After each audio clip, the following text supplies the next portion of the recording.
A parking lot with a prison cell with a man inside it.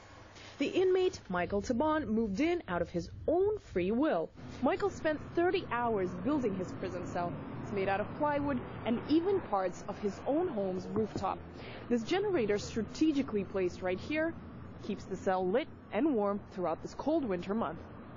The main goal of the man once convicted of armed robbery, to bring down the number of prisoners in the U.S. Slavery does still exist in the United States of America.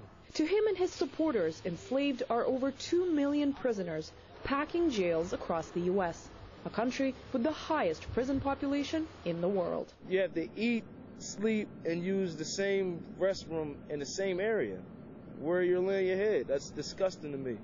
It's not somewhere I want to be. Can you imagine being locked up in here for 1 year? The ex-con is now teaching children about the horrors of prison life to deter them from crime in the future. Jail is for suckers.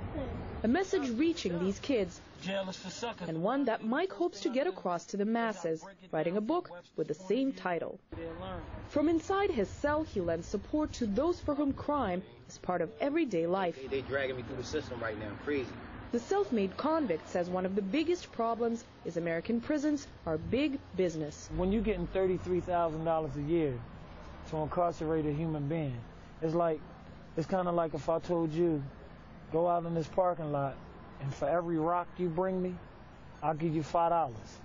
How many rocks would you bring me? And in this dire economy, many youngsters are stuck between a rock and a hard place. You can't lock the whole country up. And especially during a recession, you know, crime and poverty is synonymous. If you got poverty, you're going to have crime. Michael also cites a flawed justice system for the high conviction rates, especially of the poor, with lawyers selling freedom to the highest bidder. If you can't afford to pay for the case, you're going to get crazy time.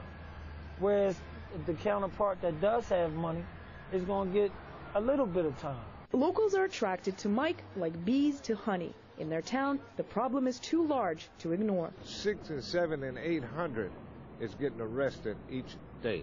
A problem across the U.S., with less than 5% of the world's population, but almost a quarter of the prison population of the planet.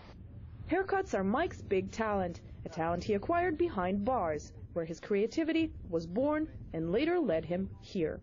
The man will remain in his cell until the end of the month, by which time he hopes his message will have hit home. Until then, look at us all now. We all in the hole. Anastasia Churkina, RT, Philadelphia.